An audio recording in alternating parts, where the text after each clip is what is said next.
नमस्कार दोस्तों, स्वागत है आप सबका भद्र आईएएस एकेडमी में। आज का डेट है 8 of February 2023 and prelims focus current affairs के न्यूज डिस्कशन में मैं शुभदीप आप सभी का स्वागत करता हूं। नीचे डिस्क्रिप्शन सेशन में इस पूरे पीडीएफ का लिंक दिया हुआ रहेगा, आप वहां पर जाकर इसको डायरेक्टली डाउनलोड भी कर सकते हैं। चलिए दोस्तों, आगे बढ़ने से पहले let me give you a reminder call that 999 वाला जो एक बुकलेट आपको मिल रहा है जिसमें हार्ड कॉपीज आपको मिलेंगी 1 ईयर करंट अफेयर्स की as well as 1 year compilation of Assam current affairs plus 600 odd MCQs which will be directly basically be dependent upon the aspect of Assam static portion, right? So if you at all want to get avail to this very PDF, then you can call on to these numbers. आपको hard copies अगर आप चाहो तो directly हमारे centre में आके भी collect कर सकते हो, या फिर if you want then we will also parcel it to your home as well, right? So anyways आगे बढ़ते हैं। नेक्स्ट सबसे पहला यहाँ पे न्यूज दिखाया गया है सेंटिनलीज जो न्यूज़पेपर है वहां से लिया गया है बॉर्नियो के बारे में। राइट हेमिस्फेयर नाम का एक गुवाहाटी बेस्ड डिजाइन एजेंसी है। ध्यान देना, ये काइंड ऑफ मैं एक नॉर्मल बिजनेस ही है, छोटा मोटा, राइट? सो यस, ये गुवाहाटी बेस्ड एक डिजाइन एजेंसी है। इन्होंने पहला डिजिटल प्रोडक्ट जिसका नाम है बॉर्नियो वो लॉन्च किया है इस मंथ में, राइट? नाउ बॉर्नियो क्यों ज्यादा न्यूज में आ गया है अचानक से, यह है क्या, उसी के बारे में आज के क्लास में हम लोग डिस्कस करेंगे। यह एक इंटरैक्टिव वेबसाइट है, इतना ज्यादा इंटरैक्टिव वेबसाइट है जिसमें कोई भी अगर लर्नर्स है ना तो वो अल्फाबेट चार्ट्स को आराम से बहुत ही रोमांचक वे में पढ़ाई कर सकते हैं, काइंड ऑफ, राइट? तो इसमें बहुत सारे ऐसे इंटरनेशनल लैंग्वेजेस हैं जिसको फ्री ऑफ चार्जेस वो पढ़ सकते हैं, और अभी के लिए इसमें 8 ऑड लैंग्वेजेस हैं जिसमें Assamese, Bengali, Hindi, English, Spain, Italian और पोर्चुगीज लैंग्वेजेस है, राइट? बट आने वाले समय में बोला जा रहा है मार्च 2023 तक और भी 8 नए लैंग्वेजेस को इंक्लूड किया जाएगा इस बॉर्नियो वेबसाइट में, राइट? तो सवाल होता है ये बॉर्नियो वेबसाइट का फायदा क्या? ऑफ कोर्स यार, आप देखो ना, कोई भी जैसे अक्षर है ना उसको बहुत इंटरैक्टिव वे में हम लोग पढ़ सकते हैं, राइट? मतलब बॉर्नियो इनेबल करता है learning the formation of letters and association words with the help of cute animated objects. बहुत सारे क्यूट एनिमेटेड, इससे क्या होता है, फन जो है, पढ़ाई जो है वो काफी ज्यादा फन हो चुका है, राइट? ओके, सो बॉर्नियो इसीलिए भी बहुत ज्यादा इंपॉर्टेंट हम लोग इसको देख रहे हैं क्योंकि ग्लोबल वेब डिजाइन कम्युनिटी ने भी इस बॉर्नियो वेबसाइट को प्रेज किया है, पहली बात तो। साथ ही साथ इन्होंने 3 इंटरनेशनल अवार्ड जिसमें best user interface, best user experience and best innovation categories में अवार्ड्स को जीता है, right? So that's why this startup I would say या फिर this local business from Guwahati is या फिर Assam in general is making a huge recognition worldwide, right? next दोस्तों हम लोग बात करेंगे वेरियस टाइप्स ऑफ बॉन्ड्स के बारे में, क्योंकि मार्केट रेगुलेटर सेबी ने स्ट्रेंथन किया है framework of green bonds. That is अभी जो है ना इसके अंडर जो उन्होंने ब्लू और येलो बॉन्ड्स के कॉन्सेप्ट को भी इंक्लूड किया गया है, और ये ब्लू, येलो और blue bonds are also one of the sustainable financing techniques, right? So एक एक करके देखते हैं। जैसे सबसे पहले ग्रीन डेब्ट सिक्योरिटीज या फिर ग्रीन बॉन्ड्स क्या होती है? सो ये ऐसे डेब्ट सिक्योरिटीज, ऐसी बॉन्ड्स होती हैं जिसको इश्यू किया जाता है for the purpose of raising capital, for the purpose of raising money, और वो मनी किसके ऊपर में खर्च की जाती है? एनी सस्टेनेबल डेवलपमेंट प्रोजेक्ट जो क्या एनर्जी एफिशिएंसी को प्रमोट करे इन अ ग्रीनरी मैनर, राइट? जिसमें हाइड्रोकार्बन का यूटिलाइजेशन सबसे कम से कम हो, जिससे क्या कार्बन का एमिशन भी कम से कम हो, राइट? पहली बात तो एक ही है। दूसरा ब्लू बॉन्ड्स।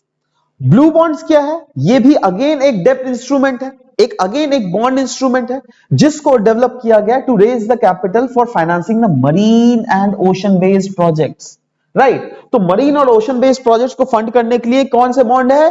Blue bond. वैसे ही एक आता है येलो बॉन्ड। येलो बॉन्ड जो है ना पर्टेन करता है टू सोलर एनर्जी। सो याद करके देखो, ब्लू भी आपको याद रहेगा, ग्रीन तो खैर याद रहेगा ही, बट इसमें कंफ्यूज कर सकते हो, राइट? सो रिमेंबर, ठीक है? अच्छा, next TTC, that is if we talk here about that, we talk about Trade and Technology Council, TTC. Now TTC with India, मतलब यूरोपियन यूनियन का सेकेंड ऐसा टेक्नोलॉजी पार्टनरशिप है। किसके साथ? इंडिया के साथ।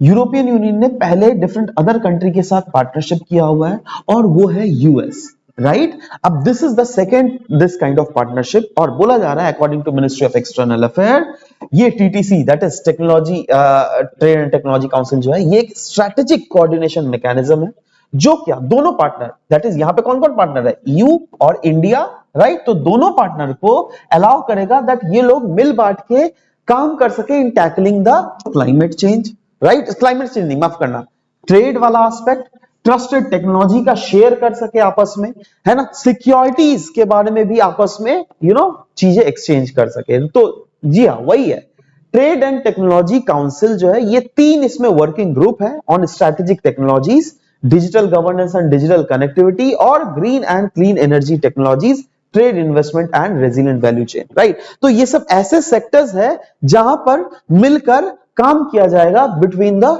टू कंट्रीज, और ये इसको को चेयर किया जाएगा by Indian side as well. Indian side में किसके द्वारा, by ministry of external affairs, commerce, industry और कम्युनिकेशन एंड इलेक्ट्रॉनिक्स आईटी, इनके द्वारा चेयर किया जाएगा। सिग्निफिकेंस क्या है इसका टीटीसी का, अगेन नाम से पहले ही हम लोगों ने पता कर लिया दैट ये कहीं ना कहीं दोनों देशों के बीच में, जिन जिन के बीच में टीटीसी साइन किया हुआ रहेगा, उन देशों के बीच में फैसिलिटेट करेगा एक्सचेंज ऑफ क्रिटिकल टेक्नोलॉजीज, जो क्या रिलेट कर रहा है to the array of domains including artificial intelligence, quantum computing, semiconductor, cyber security के रिलेटेड दोनों देश, दोनों रीजन काम करेंगी, एंड इट डिपेंड्स, इससे दोनों देशों के बीच में कोऑपरेशन भी इन सारे लेवल में डीपन अप होंगी, राइट। नेक्स्ट दोस्तों बात करेंगे हम लोग निसार मिशन के बारे में, that is NASA ISRO synthetic aperture radar, right. ये इसलिए न्यूज में, अब क्यों न्यूज में, of course this is not that important, क्योंकि दिस इज किस लिए न्यूज में, छोड़ो हटाओ, बट इसका फंक्शन देखते हैं, ये फंक्शन क्या करती है। देखो निसार जो सैटेलाइट होने वाली है, जो which is a combination of India का इसरो एंड नासा, दोनों, इसलिए नाम ही हो गया निसार। सो हर 12 डेज में over the course of 3 year mission imaging माने अर्थ के इमेजेस को कैप्चर करेगी, अर्थ के लैंड के इमेजेस को, अर्थ के आइस शीट्स, और सी आइस में क्या क्या इंफ्लुएंस हो रही है, क्या वो सी आइस पिघल रही है, क्या वो वैसा है, राइट। अर्थ का लैंड में क्या क्या डिफरेंशिएशंस हमें देखने को मिल रहा है, ये सब सारे चीजें जो है रिकॉर्ड की जाएंगी, राइट। तो इससे ट्रैक किया जाएगा subtle change in earth surface, क्योंकि अगर आप हर 12 दिन में अर्थ का इमेज को ले रहे हो, कोई लैंड का इमेज को देख रहे हो, तो आपको एक लॉन्गर टर्म में, जैसे बोला गया ना 3 इयर्स, तो 3 इयर्स में हर 12-12 दिन के गैप में अगर आपके इमेज आ रहे हैं, तो एक लंबा सा डेटा आपके सब पास नहीं आ जा रहा है। उस डेटा को एनालाइज करके कांट यू फाइंड दैट क्या अर्थ के सरफेस में सटल कुछ चेंजेस हमें दिख रहे हैं, क्या नहीं, है ना। अगर बाई चांस चेंज दिख रहे हैं, तो क्या हम लोग फ्यूचर में वार्निंग साइंस दुनिया को नहीं डाल सकते हैं दैट हाँ यहां पे ऐसे ऐसे चेंजेस दिख रहे हैं, तो फ्यूचर में शायद ऐसा ऐसा कुछ होने वाला है, राइट। सी अब क्या होगा we don't know, right, it will absolutely be depending on the basis of changed imaging that we'll be getting, right, through this NASA ISRO aperture radar, right। so वही चीज बोल रहा है, ये सब पता करने से हम लोग को कहीं ना कहीं वोल्केनिक इरप्शंस या फिर ग्राउंड वाटर सप्लाईज को मॉनिटर करने में इजी हो जाएगा, हमें ट्रैक कर सकते हैं दैट किस रेट से आइस शीट्स मेल्ट कर रहे हैं, राइट। तो ये सब कुछ बहुत ज्यादा इजी हो जाएगा। नेक्स्ट न्यूज दोस्तों पीआईबी से लिया गया है, ये बात कर रहा है regarding save wetland campaign. Save wetland campaign, union ministry of environment forest and climate change ने लॉन्च किया ये कैंपेन। नाउ इस कैंपेन के बारे में अगर डिस्कस करें, तो यह कैंपेन को ऐसे स्ट्रक्चर किया गया है जिससे पूरे सोसाइटी को, जी हाँ दोस्तों, पूरे सोसाइटी को वेटलैंड कंजर्वेशन, पहले तो उनको बताया जाएगा दैट वेटलैंड क्या है, उसकी खूबी क्या है, उसकी क्या बेनिफिट्स है, राइट। उसके बेसिस पे पूरे सोसाइटी को एक ऐसा अप्रोच रहेगा जिससे अफर्मेटिव एक्शंस लिया जा सके फॉर द वेटलैंड कंजर्वेशन। और जब पूरे सोसाइटी को बताया जाएगा, सोसाइटी मिलकर आएंगी, वो लोग मिलकर काम करेगी, राइट। इससे there is high probability that वो रीजन जो है वो कंजर्व है। नाउ एम अगर देखें इस कैंपेन का क्या है, बोला जा रहा है आने वाले 1 साल में campaign will include sensitising people, लोगों को सेंसिटाइज किया जाएगा, वैल्यू बताया जाएगा, वेटलैंड्स का वैल्यू क्या है, इंक्रीज किया जाएगा कवरेज ऑफ वेटलैंड मित्रस एंड बिल्डिंग सिटीजंस पार्टनरशिप। मतलब ये वेटलैंड मित्र कौन होंगे, अगेन सोसाइटल मेंबर्स ही तो होंगे। और मोर ओवर यहां पे बोला जाएगा बिल्डिंग सिटीजन पार्टनरशिप, इसका मतलब क्या, सिटीजंस के साथ कोऑर्डिनेट करके ही तो ये सारे ऑब्जेक्टिव को अचीव किया जाएगा, ठीक है। तो this was it. Next PM rolls out 20% ethanol blended petrol in 11 states and UTs. देखो 20% अभी जो पेट्रोल हम जो यूज करते हैं ना, उसमें इथेनॉल को ब्लेंड कर दिया जाएगा। इससे फायदा ये होगा दैट हमारी जो बहुत ज्यादा निर्भरता है अरब कंट्रीज के ऊपर फॉर द पेट्रोल वो घटेगी। क्यों? क्योंकि हम लोग इथेनॉल तो 20% तो अपने देश में मैन्युफैक्चर कर रहे हैं, राइट? तो वो जो मैन्युफैक्चर कर रहे हैं वो ब्लेंड काम में आएगा। मतलब 20% जो हम लोग पेट्रोल इंपोर्ट करते थे वो इंपोर्ट हम लोग नहीं करेंगे। इसका मतलब यही हुआ, राइट? सो एट प्रेजेंट अगर देखोगे ऑन जनरल 10% इथेनॉल जो है वो ब्लेंड किया जाता है, जिसमें 10% इथेनॉल रहता है और 90% पेट्रोल रहता है। बट सरकार का एम था दैट 2025 तक इसको डबल दैट इज 20% कर दिया जाए। इसीलिए फाइनली प्रधानमंत्री जी ने ये जो हाइयर 20% जिसको हम लोग E20 भी कहते हैं, ये अपने आप में इंपॉर्टेंट है,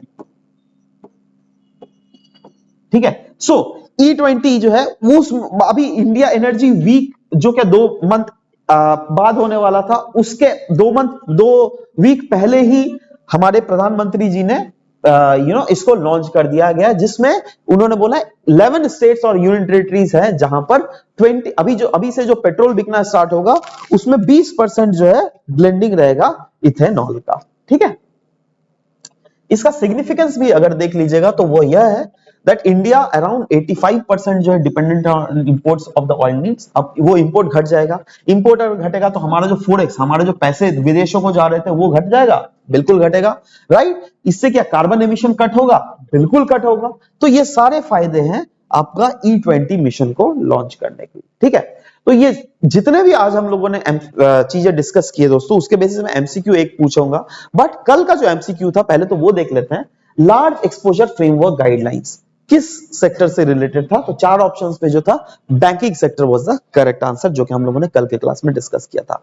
आज का जो क्वेश्चन है वो है रिसेंटली यूरोपियन यूनियन ने साइन किया है अपने सेकंड टेक्नोलॉजी पार्टनरशिप, जिससे टैकल किया जा सके challenges of the nexus of trade, trusted technology and security. तो ये पार्टनरशिप किस देश के साथ यूरोपियन यूनियन ने साइन किया है? चाइना, इंडिया, साउथ अफ्रीका या फिर ब्राजील? नीचे कमेंट सेक्शन में अपने आंसर्स बिल्कुल लिखिएगा। We will be waiting for your answer to come up. This was all about the discussion for today's class guys. Thank you very much for discussion.